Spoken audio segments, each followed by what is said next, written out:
Hello students, बेटा जो हमारी पहली वीडियो थी उसमें हमने उपसर्ग समझा था। मैंने बताया था कि उपसर्ग और प्रत्यय हम दोनों साथ साथ सीखेंगे। तो उपसर्ग आपको समझ आ गया होगा। मैंने एक बार फिर रिवीजन करते हैं अच्छे तरीके से। ऊ स्वर है तो स्वर पहले आता है, पै व्यंजन है, व्यंजन बाद में आता है। इसकी एक ट्रिक है ये समझने के लिए कि उपसर्ग हमेशा शब्द के पहले लगता है और प्रत्यय हमेशा शब्द के बाद लगता है। इसको समझने का हमने ये तरीका है कि स्वर पहले आता है और व्यंजन बाद में आता है। ये चीज हमें समझ में अच्छी तरीके से आनी चाहिए। लेकिन क्या हम उपसर्ग जब शब्द बनाते हैं, किसी उपसर्ग से शब्द बनाते हैं, यदि उपसर्ग अलग करते हैं तो शब्द का सार्थक रूप होना चाहिए। यदि उपसर्ग उसके साथ मिलाते हैं तो उसके अर्थ में परिवर्तन होना चाहिए, लेकिन शब्द सार्थक होना चाहिए। कल हमने उपसर्ग समझा था, आज हम प्रत्यय समझेंगे। प्रत्यय कहाँ लगता है? शब्द के बाद में। अभी प्रत्यय है, प्रत्यय दो शब्दों से मिलकर बना है, प्रति प्लस अय। दो शब्दों से बना है, प्रति प्लस अय। अब क्या मतलब है? प्रति का अर्थ है साथ, प्रति का साथ है। उप का प्लस सर्ग भी बनाया था मैंने ऐसे ही। प्रति का अर्थ है साथ और अय का अर्थ है चलने वाला, चलने वाला। लेकिन कहाँ चलने वाला? बाद में। वो चलने वाला था पहले, वो पहले लगता था उपसर्ग, यहाँ बाद में है। प्रति साथ में तो लगेगा ये, लेकिन बाद में लगेगा। वो भी साथ में लगा था, वो पहले लगा था उपसर्ग। यहाँ प्रत्यय साथ में तो लगेगा लेकिन बाद में लगेगा। एक ये बात मोस्ट इम्पोर्टेंट है कि जब उपसर्ग होता है तो उपसर्ग का अर्थ होता है, लेकिन प्रत्यय का अपना कोई अर्थ नहीं होता।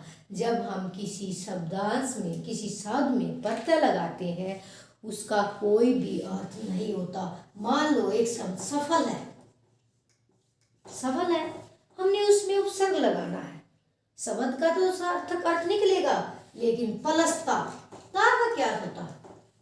क्या था का कोई अर्थ नहीं होता। लेकिन जब हम इसको साथ में जोड़ते हैं, जैसे सफलता, सफलता अर्थ हो गया इसका कि उस सफलता मिल गई उसे, या सफलता, सफलता ता ता उपसर्ग प्रत्यय लगाया हमने, तो प्रत्यय हमेशा बाद में लगता है और ये एक नया शब्द, सार्थक शब्द, उसके अर्थ में परिवर्तन या उसके भाव में परिवर्तन आ जाता है प्रत्यय लगने के बाद भी।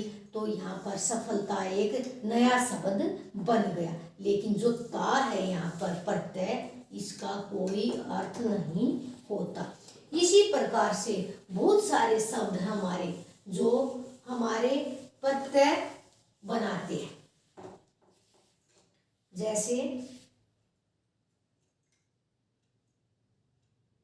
पढ़, पढ़ हमारा शब्द है, हम इसमें आई जोड़ेंगे, आई जोड़े, पीछे जोड़ा हमने, प्रत्यय जोड़ा है, पढ़ाई। अभी बच्चे कहेंगे मैम ये आ था, यहाँ आ कहाँ गया? कहाँ गया यहाँ? यहाँ आ ऐसे गया बेटा, जो आ की मात्रा हमने यहाँ इसका प्रयोग किया है। आई, ई ऐसे आ गई, आ की मात्रा का प्रयोग किया है, क्योंकि यहाँ पढ़ था, पढ़, आ की मात्रा लगा दी और ई बड़ी लगा दी, तो ये हो गया पढ़ाई। पढ़ प्लस आई, पढ़ मूल शब्द हो गया, आई प्रत्यय हो गया। अभी ऐसे कुछ शब्द आते हैं, जैसे यहाँ पर पढ़ाई शब्द दे दिया तो एग्जाम में पूछा गया कि पढ़ाई शब्द में मूल शब्द और प्रत्यय अलग कीजिए। हमने दोनों तरीके से समझना है। हमने शब्द में से मूल शब्द और प्रत्यय भी अलग करना है, हमने शब्द में प्रत्यय जोड़कर भी शब्द बनाना है। दोनों तरीके से हमने समझना। पढ़ाई शब्द है, हम इसमें जोड़ेंगे पढ़ प्लस आई। इस आ को हम ऐसे लिख देंगे, पढ़ मूल शब्द हो गया, मुख्य शब्द हो गया, और आई क्या बन गया? प्रत्यय। तो क्या शब्द बन गया ये? पढ़ाई। तो ऐसी ही मात्रा होती है। पढ़ाकू, पढ़ाकू शब्द आ गया। अभी पढ़ाकू शब्द में हमने अलग करना पड़ता है। पढ़, आ की मात्रा है, आ लगाया था यहाँ भी प्लस आ लगाएंगे, लेकिन कू कौन सी मात्रा है? बड़ा ऊ की मात्रा है तो बड़ा ऊ की मात्रा ही लगाएंगे। यदि आपने यहाँ पर छोटा ऊ की मात्रा लगा दी तो आपका गलत हो जाएगा। यहाँ पर मात्राओं का विशेष प्रकार से ध्यान रखना है कि हमने मात्रा किस चीज की लगानी है। जो शब्द में मात्रा है वही हमने प्रत्यय में मात्रा जोड़नी है। इन चीजों का विशेष रूप से ध्यान रखना है। यहाँ पर की कौन सी थी?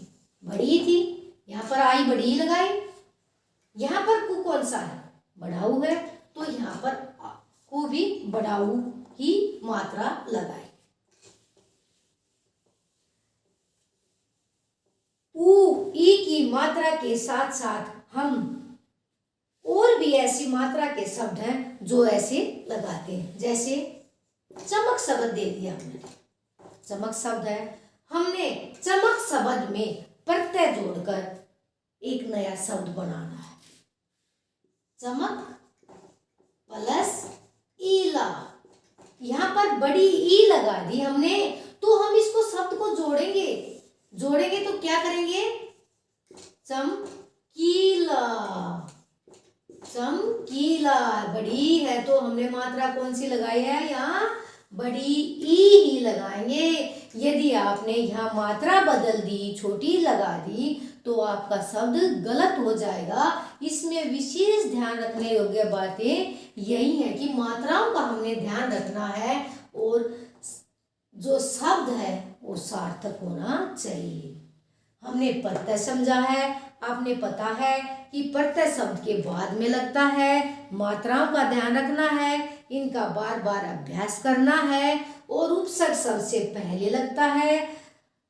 शब्द से पहले लगकर उसके अर्थ में परिवर्तन करता है, यानी कि उपसर्ग हो या प्रत्यय हो, यदि हम उनमें दोनों चीज लगाते हैं तो उनके सार्थक शब्द होते हैं।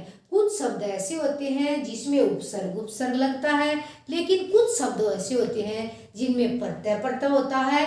कुछ शब्द ऐसे होते हैं जिनमें उपसर्ग और प्रत्यय दोनों लगते हैं और मूल शब्द तो दोनों में होता है। नेक्स्ट वीडियो में हम ऐसे भी टॉपिक समझाएंगे जिसमें उपसर्ग भी होगा और प्रत्यय भी होगा। आपके 2-3 वीडियो में और अच्छी तरीके से समझाए जाएंगे। नेक्स्ट वीडियो के लिए आप जरूर देखें। Thank you.